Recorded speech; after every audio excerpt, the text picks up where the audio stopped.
Hello, everybody. This is Carsten Ley from Asia PMO with a new episode of Transform Your Biz podcast. Thanks for joining. Today, I have Sam Neo here from Singapore. Hi, Sam. How are you? Hi, good morning, Carsten. I'm good. How about you? I'm great. Thank you so much for joining. Yeah. Sam, can you please introduce yourself? Okay, I think the easiest way to introduce myself is a HR professional turned serial entrepreneur. So I was in the HR field for about 6 to 7 years. Got a little bit of kind of a question mark in terms of what am I doing, needed something more challenging. And long story short, a couple of mentors guided me and I became an entrepreneur, started one business in the employer branding, personal branding space, expanded to a second company, Stories of Asia, which focuses on storytelling, mentoring, and then an AI company after that. So been a fun journey so far. So I think myself as still a HR professional in terms of mindset, but now in the entrepreneurship mode, entrepreneurship body itself. So that's who I am in short. Yeah. Yeah, great. So you have a lot to talk about, right? I mean, the first thing, of course, which comes into my mind and also about transformation, I saw you were building Stories of Asia or SOA, right? In Singapore, and I think you launched in a couple of other countries, right? Um, what is Stories of Asia about? What do you want to accomplish? How does it even help transformation? So Stories of Asia started about 4.5 years ago because we realized that in Asia there's so many good things happening, right? But Carsten, you're probably aware of it. You know, in Asia, most Asian people are just working hard, hoping that somebody sees the work that they do. And we don't really feel comfortable generally to articulate the value and the story itself. So I felt that there were a lot of gems ready to be uncovered in this part of the world, right? To be exchanged with the rest of the world itself. And hence Stories of Asia was started with that mindset or that vision to really help people in Asia or the Asian community as a whole to find their voice through storytelling itself. In terms of transformation, I think one of the key pillars of storytelling to create stories is actually mentorship. Because we feel that, you know, in Asia, people don't tell stories on their own naturally like that, in public in particular, but through mentorship, right, where they feel comfortable, where they feel that there's some kind of a support provided as a community, as a group itself, it becomes a lot easier to articulate your value, to tell your stories, to help you see things that you don't quite see on a regular basis. Hence, in terms of transformation, I feel that mentoring is one big piece, and it's not just about formal mentorship. It's about what we call social mentorship, how you create mentorship, make it accessible, fun, stress-free, anytime, anywhere for anyone, basically. So that's a bit about how I think Stories of Asia has been doing that transformation, that impact in the business world, in the community especially as well, from the time we start today. Yeah, I see that too. I mean, being in Southeast Asia myself for 11 years and going to these free, a little bit scary networkings where you have to talk yourself and approach people, right? I mean, Westerners, European, American, they talk a lot, even you don't want to know it and you don't ask them, right? I mean, we are immediately shooting our stories and sometimes even too much, right? Now, my Southeast Asian friends, they are more a little bit on the passive side, right? Waiting. And I see also in other networking forwards, they feel a little bit more safe when there is a little bit of organization that we say yesterday night I went to a speed networking, right? We all had to introduce ourselves and then we had 2 minutes with each person. And that's a very safe environment. I mean, is this also something you create or you see? Absolutely. So one of the signature programs that we have on a monthly basis is the social mentoring night actually, right? So every month we do it in the speed dating format. Even though it's speed dating, it's not like 2 minutes thing. We give them a little bit more time, like a half an hour, 15 minutes kind of thing, from a large group setting to a small group setting itself, right? So the whole idea is this: we want to promote social mentoring where you want to find someone in the group itself where you feel comfortable. There must be rapport because ultimately, when it comes to mentorship or any relationship for that matter, right? It's not just about the expertise fee, right? It's more so for us on a monthly basis. What we do is to create like a social mentoring kind of speed dating event. People come together. Typically, we get mentors and mentees from corporates, entrepreneurship side, from students. So it's a very light-hearted event. And Carsten, you mentioned a very important point. When people go to networking events like this, they feel very stressed out. Like, who do I speak to? How do I open up? And one common problem that we've seen in the market is that younger professionals or students, feel very intimidated, right, when they speak with senior leaders out there. That's problem number one. Problem number two is then most younger professionals, individuals do not really have access to all this, senior leaders itself, right? I mean, social media can connect, but how many of them are willing to spend time with you, on a regular basis? Hence, the objective of all our social mentoring nights is really to kind of bring people together, give them access, make it very safe, right, and comfortable, and build the community and trust from there. So that's really the whole intention behind it. Mm-hmm. I mean, you build a framework around that, right? You even have there's an online program where people can match, right? And people can chat even before they go to the big meetings together, right? Absolutely. So that's why the Seed Mentoring app happens, where you can actually find your mentors, mentees. There's a profile, and we also run online programs as well. So like most recently, we did one for HR Group itself, where it was cutting across 7 countries.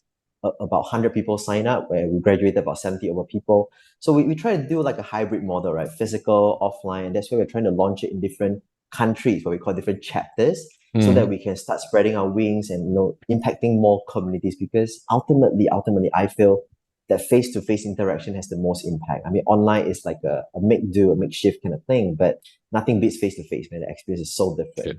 Sure. I mean, you and me, we were talking almost 9 months until we got together in Singapore, and was completely different game, right? Absolutely. Yes. Absolutely. On a company experience, right? We also see, and I think you were talking about that to me before, that also companies inside are missing these networks, right? When I worked for corporates before, banking, e-commerce stuff, it was very top down. And also in so-called agile companies, you stay in your own agile team. You're not reaching out, especially not to other superiors, because everybody's intimidating, especially in startups. Yeah.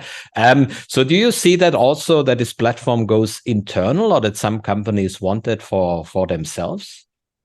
Absolutely, absolutely. So for us, right, I think we're trying to use the external social element, the community element, to create awareness, right, around the value of social mentoring itself. And then when it comes to organizations, I think the current problem that you rightly point out, Carsten, is that most people are in silo in their groups. And why so, right? It's because people are busy solving problems, getting things done. And they forget that, if you need to think in longer term perspective, where if you shape a culture, let's say a mentoring culture within an organization, it leads to higher performance, it leads to better engagement, it leads to better employer branding for that matter, right? And hence we do see progressive companies starting to think about not really saying that I want to run a mentoring program, but how can I shape a mentoring culture? So recently, interestingly, one of this global banks spoke with me. She was asking me this question, the HR head was asking me this question. Sam, can we actually create a mentoring culture without having formal mentor and mentees within the organization itself? I said, yes, absolutely, right? Of course, you need people to play the mentor and mentee role, but you don't need to have formal program or formal matching in that sense. What you need is social mentoring, where people come together, let's say on one event basis or a program basis where it's more casual, come together, right? Speak to each other. Every bit can be a mentoring moment, right? Sharing session itself, an article, a question, a post, whichever that may be. The whole idea is to shape a culture rather than shape a program, which is more in silo, which could be more, like a department-based kind of thing. So that's what we've been talking about. And that's quite interesting, actually. Mm-hmm. Yeah, we see that also a lot. I mean, mentor programs are sometimes very static, right? And you get matched to people you really don't want to be matched to sometimes, right? Just by function and by role, not by personal connection, right? And I think that's what's missing a lot in the company, because when you work longer for a company, you want to make personal connections too, right? It's not about only getting the job done. It's also like, hey, I come to a company, there are people I like and people who like me and who look after me if I'm younger, right? To help me progress in the career, give me advices, but it doesn't have to be formal. Can be here. I had one COO in Home Credit. He was actually a lot my project sponsor because I was a project manager. So he was the guy who organized. And we went once a week for a Starbucks coffee, but nobody organized that. I mean, he was smart enough to say, hey, I bring you once a week to the coffee, and we had a nice chat about life, about everything, right? And we are still, actually, he's now my co-partner from Asia PMO, right? I mean, it goes already 10 years down the line, right? No, that's great, right? Just quickly, before we go to the to the people mentality. How can people join SOA, Stories of Asia? Yeah, so basically we have a platform called Seed, SEED. You can just download the platform on your app store, whether it's Google, Apple. Just key in SOA, Seed, SEED. You should see the app. Register an account. You can choose to be a mentor or mentee and get start connected from there. Of course, you can follow us on social media as well, Stories of Asia. So everybody is free to connect there, and we will put it Absolutely. in the subtitle of the podcast and the YouTube, so you can directly link on that, right? Thank you. So speaking about your other business, it's called People Mentality, correct? Yep. Yeah, People Mentality, and you told me it's personal and employer branding. So what are you guys doing there? And also the question, how does it help for transformation projects or So for People transformation? Mentality Inc., right, we focus a lot on employer branding as the overarching topic. But employer branding is not just about social media, not just about external facing. There are many components, right, under employer branding. For example, culture change. For example, employer experience. For example, personal branding for individual employees that leads to the employer branding as a whole itself, right? So this is some things that we do from a consulting level, coaching level at individuals or even groups. And also we do training workshops to kind of educate. So I think it's a lot of consultation, education, and personalized coaching in that sense for this business itself. Mm-hmm. And the target is that the employers have a better branding, that they attract people, that they have credibility. What is the target behind?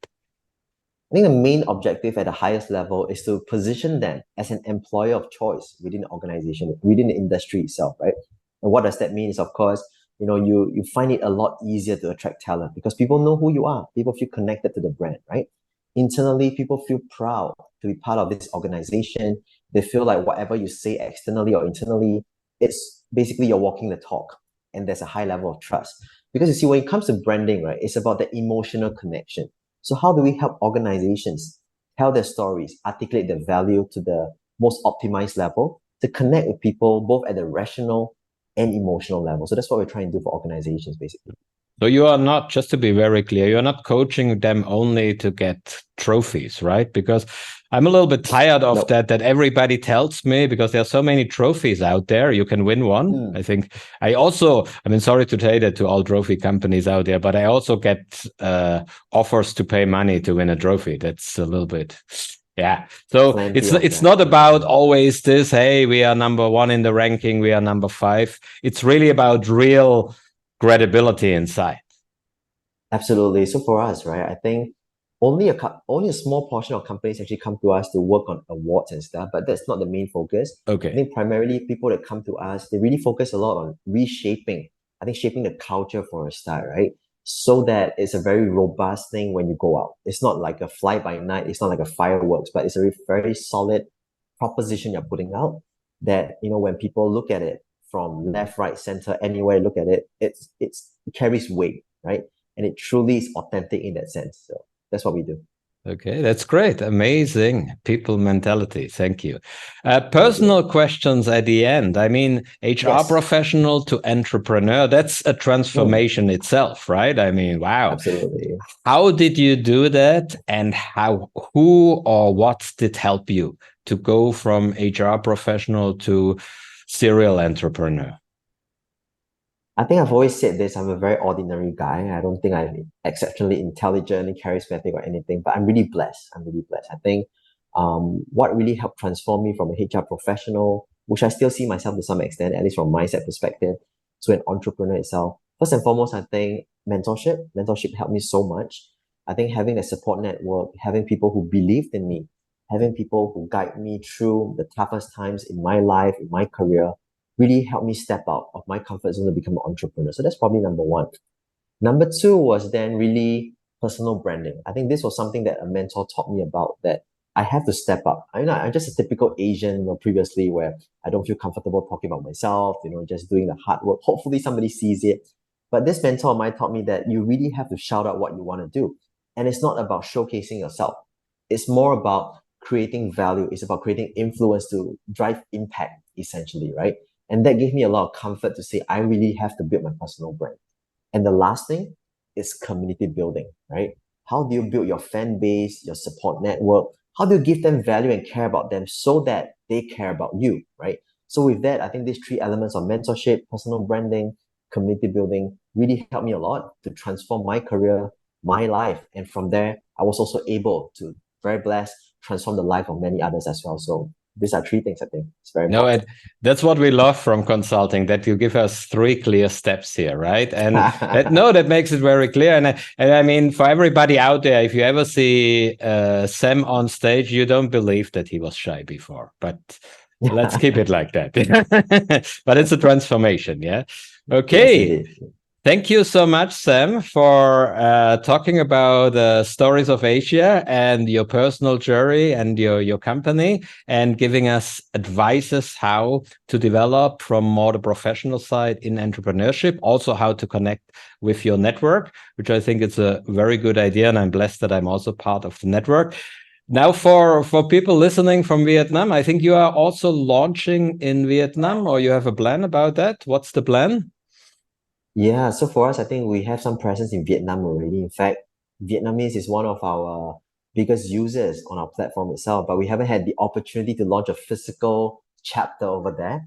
So the plan is ideally in Q1 next year, 2024, we will be launching a physical chapter over there. There will be a launch events. There will be some partners involved. So I shall not, share too much at this moment, but we'll be excited to kind of, come by to Vietnam, Ho Chi Minh City in particular, to get started from there. So stay tuned. That's amazing. So we are looking forward to that. So thank you very much for having you on the show, and have a great day. Thank you so much. Thanks, Carsten. Thank you so much. Have a good day too.